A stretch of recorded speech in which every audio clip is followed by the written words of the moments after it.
কিয়ামতের ময়দানে তাদের মুখগুলো বন্ধ করা হবে, চুপ, ঠোঁটগুলো বন্ধ হয়ে যাবে, আর কোনো কথাই শোনা যাবে না। হাতকে জিজ্ঞাসা করবে, হাতে যত আকাম আছে, কুকাম আছে, নষ্টামি ভ্রষ্টামি আছে।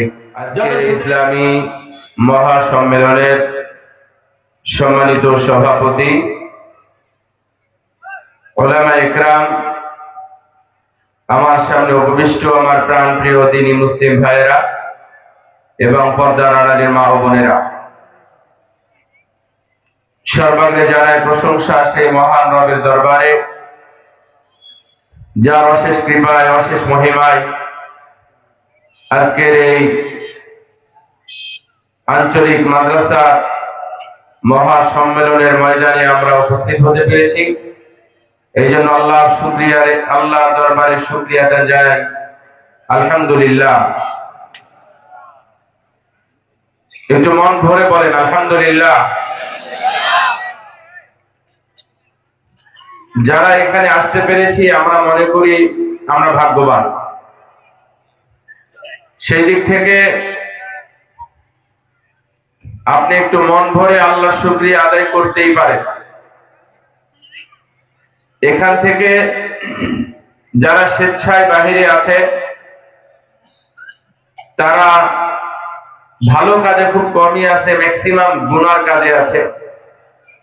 আর যারা ইচ্ছাটা থাকা সত্ত্বেও বাহিরে আছে তারা হয়তোবা কোনো বিপদে, নালে এর চেয়ে গুরুত্বপূর্ণ কোনো কাজে, কেউ জেলখানায়, কেউ হাসপাতালে, কেউ বাড়ির প্রয়োজন, অথবা এর চাইতেও বেশি প্রয়োজনে তারা বাহিরে আছে। তো আপনি এখানে আছেন, আল্লাহ আপনাকে সুযোগ করে দিয়েছেন আপনার গুনাহগুলোকে ঝরিয়ে নেওয়ার জন্য। এই জন্য শুকরিয়া আদায় করেন আলহামদুলিল্লাহ। রাসূল সাল্লাল্লাহু আলাইহি ওয়াসাল্লাম বলছেন, যারা এখানে আসে, ইলম অর্জন করে, বসে থাকে, শেষ পর্যন্ত বসে থাকে, আমি আল্লাহ তাদের জন্য ঘোষণা করলাম, আমি তাদের সবাইকে ক্ষমা করে দিলাম। সুবহানাল্লাহ। যখন তারা যাবে তাদের সেই গুনাহগুলোকে আমি আল্লাহ নেকি দ্বারা পরিবর্তন করে দেব। অনেক বড় কথা। এজন্য আল্লাহ শুকরিয়া, আলহামদুলিল্লাহ। বলুন আলহামদুলিল্লাহ। দরুদ ও শান্তির ধারা বর্ষিত হোক বিশ্ব মানবতার মুক্তির দিশারি সাইয়্যিদুল মুরসালিন খাতামুন নবীন, আমাদের সবারই প্রাণপ্রিয় নবী মুহাম্মদ রাসূলুল্লাহ সাল্লাল্লাহু আলাইহি ওয়াসাল্লামের প্রতি। আমার সামনে উপবিষ্ট আমার ভাইরা এবং আমার বোনেরা যারা আছেন, আজকের সংক্ষিপ্ত আলোচনার বিষয় হবে কিয়ামত। কিয়ামতের দিনের অবস্থা, কিয়ামতের ভয়াবহতা, তারপরে কিয়ামতের পরের ফায়সালা, আমরা কি অবস্থায় থাকতে চাই, এর উপরেই তুলনামূলক কোরআন এবং সুন্নাহ থেকে আলোচনা করার চেষ্টা করব ইনশাআল্লাহ। মা তৌফিক ইল্লা বিল্লাহ, আলাইহি তাওয়াক্কালতু ওয়া ইলাইহি উনীব।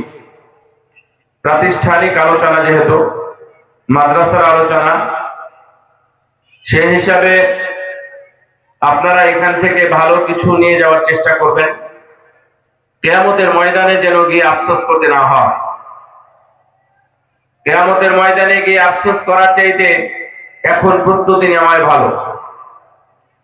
যারা গত বছর আলুর চাষ করেছেন, আপনাকে বলেছিল আলু বাদ দিয়ে তুমি গম করিও, তো করেন নাই, তো আপনি আফসোস করতেছেন, আহারে যদি আলু না করতাম। কেউ আফসোস করতেছে যদি আমি ধান করতাম, যদি আমি গম করতাম, যদি আমি ছেলেটাকে মাদ্রাসায় পড়াতে পারতাম। মানে পারেন নাই, পড়ান নাই। আফসোসটা ঠিক সেই সময়ই তো হয়, তাই না? আমার কথা আপনারা সবাই বুঝেন তো? আমি আবারও বুঝাই, আফসোস মানুষ কখন করে? যখন সেটা অর্জন করতে পারে নাই, হয় নাই, অথচ সময়টা চলে গেছে। তার মানে আফসোসের কোনো ফলাফল নাই। আছে? কোনো ফলাফল নাই। কোরআনের মধ্যে কাফের ব্যক্তিদের বিষয়ে আল্লাহ 9টা জায়গায় আফসোসের কথা উল্লেখ করেছেন। ইয়া লাইতানি কুনতু তুরাবা, কিয়ামতের ময়দানে এই গরু, ছাগল, হাঁস, মুরগি সহ মানুষ, জিন ছাড়া দুনিয়ার যত প্রাণী আছে সবগুলো যখন মাটি হয়ে যাবে, তখন কাফেরেরা এইভাবে আফসোস করবে, ইয়া লাইতানি কুনতু তুরাবা, আরে ওদের মতো আমরাও যদি মাটি হতে পারতাম কতই না ভালো হতো। মানুষ কি মাটি হবে না বিচার হবে? আপনারা কোন দিকে, বিচার হওয়ার পক্ষে নাকি মাটি হওয়ার পক্ষে? বিচার হোক, ইনশাআল্লাহ বিচার হলে আমরা জান্নাতে যাব, নাকি কোথায়? ইনশাআল্লাহ জান্নাতে যাব, নাকি অন্য কিছু ভাবে? কোথায় যাবে? আওয়াজ যত নিচু, মনে রাখবেন আপনার মনের কথা ততই নিচু, মানে দুর্বল। জান্নাতে যাওয়ার সাহস নাই, কণ্ঠ ভরে বলতে পারেন না, তাহলে কিয়ামতের ময়দানে আপনি কি করবেন? জান্নাতে যাবেন তো ইনশাআল্লাহ? আল্লাহ যেন আমাদের সবাইকে জান্নাতের জন্য কবুল করে নিন, আমিন। ইয়া লাইতানি কুনতু তুরাবা ইয়া ওয়াইলাতা লাইতানি লাম আত্তাখিয ফুলানান খলিলা ইয়া ওয়াইলাতা লাইতানি লাম আত্তাখিয ফুলানান খলিলা ইয়া লাইতানা আতা'না আল্লাহ ওয়া আতা'না রাসূলা وقالوا ربنا إنا أطعنا سادتنا وكبراءنا فأضلونا السبيلا। হায় আফসোস, যদি আমরা আল্লাহ এবং তার রাসূলের আনুগত্য করতে পারতাম, যদি করতাম কতই না ভালো হতো। ইয়া ওয়াইলাতা লাম আত্তাখিয ফুলানান খলিলা, যদি আমরা এই ভালো বন্ধুর সাথে খারাপ বন্ধুর সাথে না চলতাম কতই না ভালো হতো।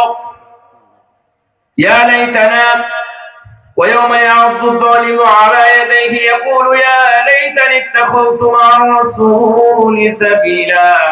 কিয়ামতের দিন যারা কাফের, বেঈমান, মুনাফিক, মুশরিক তারা আফসোস করবে, যদি আমরা রাসূলের আনুগত্য করতে পারতাম তাহলে কতই না ভালো হতো। এই আফসোস গুলো আমি আগেই বলেছি, আফসোসের ব্যাখ্যা করি নাই। এই আফসোস গুলো তখনই হয় যখন কাজগুলো করতে পারে না। তাহলে এই আফসোস কি আপনি কিয়ামতের দিন করতে চান? কি গো, হ্যাঁ নাকি না? অবশ্যই না, আমি আফসোস করতে চাই না, তার আগে প্রস্তুতি নিতে চাই। ছেলে মেয়ে যারা আছেন এই আফসোসের দিকে খবরদার যাবেন না, আগেই প্রস্তুতি নেন। এবং এটা আফসোস করবে মানুষ, ইয়া লাইতানি কদ্দামতু লিহায়াতি ইয়া লাইতানি কদ্দামতু লিহায়াতি, হায় হায় আফসোস, আমি যদি কিছু পাঠাতে পারতাম, আমি আমার আমলনামা বেশি বেশি করে যদি আল্লাহর কাছে পৌঁছাতে পারতাম। মানুষ পৌঁছাতে পারে না, এজন্য এভাবে আফসোস করবে। কিয়ামতের ময়দানে কিয়ামতের ভয়াবহ অবস্থা, কঠিন অবস্থা হবে। ওয়ায়াউমা ইউহশারু আ'দাউল্লাহি ইলাল নারি ফাহুম ইউসাউন হাত্তা ইযা মা জাউহা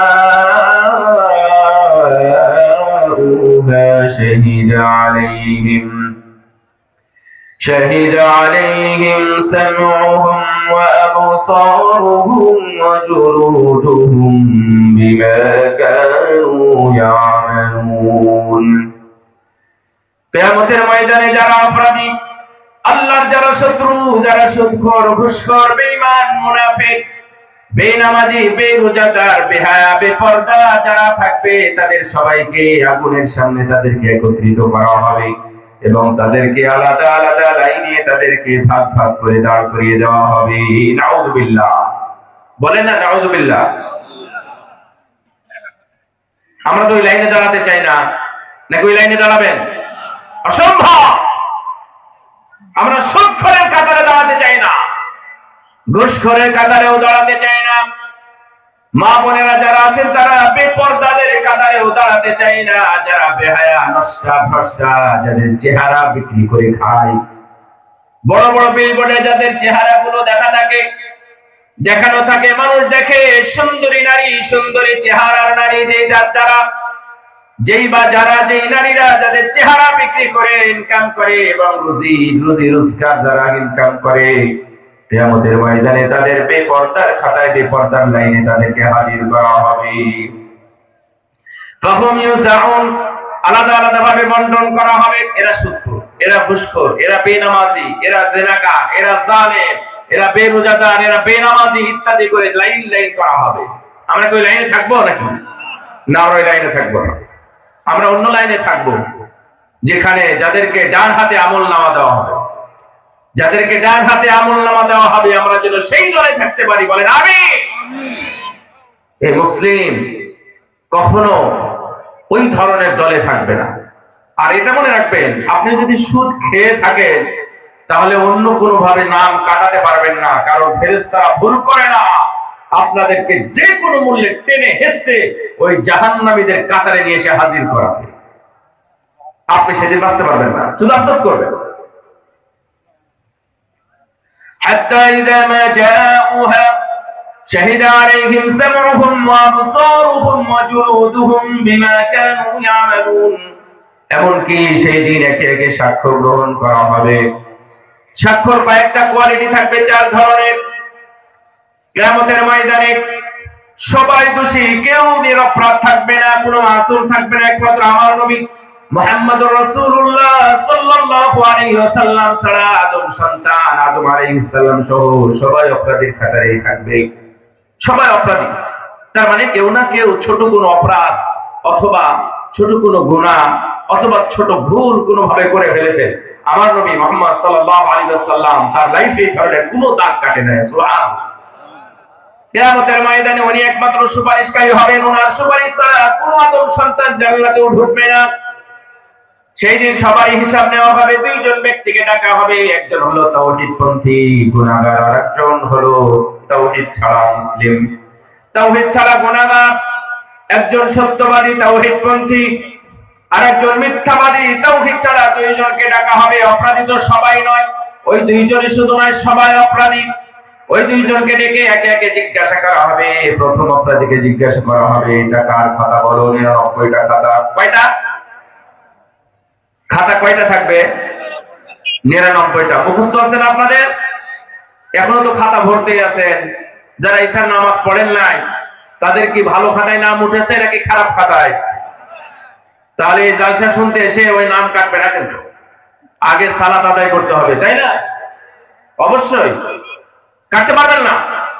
যারা আমি দেখলাম বেপরদায় যারা এসেছেন, নারীরা জালসা এসেছেন, আমি শুনলাম পুরুষরা যা আছে মাশাআল্লাহ আপনার অনেক সংখ্যা, যা আছে তা তো আছেই, নারীদের জায়গা নাকি ভরে গেছে। মাশাআল্লাহ, ভালো খবর। যারা বেপরদায় আসছে এই জালসা কিন্তু তাদেরকে সেই দিন নাজাত দিবেন, পার করবে না। তবে যদি শুনেন আপনি হেদায়েত হন, এশা পড়েন নাই, শোনার পরে যদি এশার সালাত আদায় করেন তাহলে ইনশাআল্লাহ মহান আল্লাহ নাজাতের ব্যবস্থা করে দেবেন ইনশাআল্লাহ। সাক্ষ্য গ্রহণ করা হবে একজন একজন করে। বলা হবে খাতাটা কার? তখন বলা হবে খাতাটা আমার নয়, মিথ্যক, এই খাতা আমার নয়, অন্য কোন খাতা। ফেরেশতারা তোমার সামনে এসে হাজির করেছে। ফেরেশতাদেরকে ডাকা হবে, কিরামান কাতিবিনা ইয়ালামুনা মা তাফআলুন। কোথায় তোমরা এসো? তোমাদের অরিজিনাল যেটা তোমাদের হাতে লেখা যেই খাতা আছে সেটা হাজির করো তার সামনে। উপরে নাম লিপিবদ্ধ করা থাকবে, অমুকের ছেলে অমুক, এবং এই গুনাহগুলো করা আছে। বিশাল বড় খাতা তার সামনে ফেলা হবে। তখন সে বলবে এই খাতা আমার নয়, ওই গুনাহ আমার নয়, উপরে যে নামটা দেওয়া আছে নামটা ফেরেশতারা ভুল করে লিখে দিয়েছে। আল্লাহ রাব্বুল আলামিনের কাছে আরো পথ আছে নাকি নাই? আরো পথ আছে। আলিয়াউমা নাখতিমু আলা আফওয়াহিহিম ওয়া তুকাল্লিমুনা আইদিহিম ওয়া তাশহাদু আরজুলুহুম বিমা কানু ইয়াকসিবুন। কিয়ামতের ময়দানে তাদের মুখগুলো বন্ধ করা হবে। চুপ! ঠোঁটগুলো বন্ধ হয়ে যাবে, আর কোনো কথাই শোনা যাবে না। হাতকে জিজ্ঞাসা করবে, হাতে যত অকাম আছে, কুকাম আছে, নষ্টামি ভ্রষ্টামি আছে, যত সুদের টাকা গুনেছে, যত ঘুষের টাকা গুনেছে, যত কলম দিয়ে টাকা কামাই করেছে, এই হাতগুলো সব কিছুই বলে দিবে, নাকি বলবে না? বলবে। আল্লাহ রাব্বুল আলামিন বলছেন বলবে। সুতরাং হাত মিথ্যা কথা বলবে না।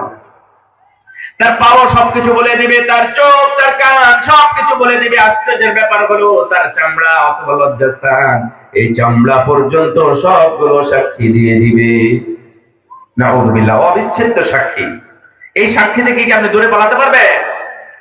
আপনি কি চামড়া কেটে ফেলতে পারবে? হাত ছাড়া কবরে যেতে পারবে?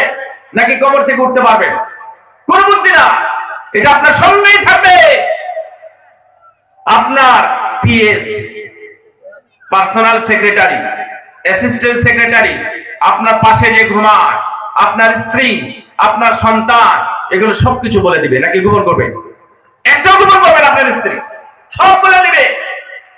আমি দেখেছি কারি কারি টাকা নিয়ে আসতো, যখন মাসের 15 তারিখ, মাসের 1-2 তারিখে বেতন দেওয়া হয়, কিন্তু 15 তারিখে ডলার ডলার নিয়ে আসতো, ডলারের বান্ডিল নিয়ে আসতো। কোথায় থেকে আমি জানি না, তবে অবশ্যই সেটা বৈধ নয়।